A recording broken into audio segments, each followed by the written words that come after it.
Գյումրիում և Փարաքարում ընտրությունները կարծես ավարտվեցին, սակայն Գյումրու համայնքապետի անունը դեռ հայտնի չէ, իսկ Փարաքարը շքեղ ձևով տոնեց ընդդիմության հաղթանակը։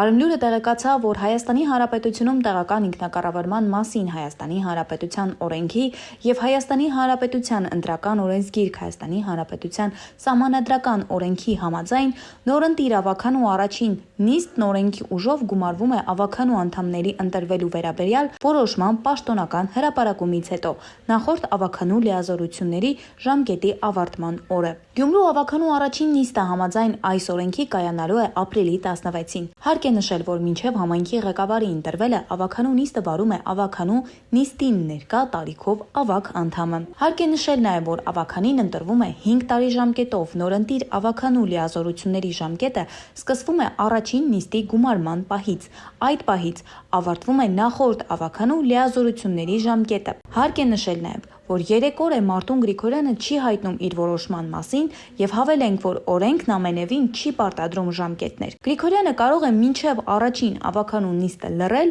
և ոչինչ չասել, իսկ որոշումը հայտնել հենց գումարվող առաջին ավագանու նիստում։ Այս նիստում համայնքապետ է ընտրվում այն թեկնածուն, որը ստանում է ավագանու անդամների ընդհանուր թվի ձայների մեծամասնությունը՝ 17 ձայն։ Եթե առաջին գումարված նիստի ժամանակ քաղաքապետ այնուամենայնիվ չի ընտրվում, գումարվում է հաջորդ նիստը և քաղաքապետ դառնում է այն թեկնածուն, որը ոչ թե 17, այլ առավելագույն ձայնն է ստանում։ Եթե Գյումրիում ստացվի այնպես, որ իշխանությունը փորձի ընդդիմադիր ուժին ճնշել քրեական հետապնդման կամ ձերբակալման միջոցով, ապա արդեն իսկ ընտրված թեկնածուն պետք է հրաժարվի քաղաքապետի իր պաշտոնից և ընդդիմադիր ավագանու մեկ այլ անդամ խմբակցության ընտրությամբ պետք է դառնա համայնքի ղեկավար։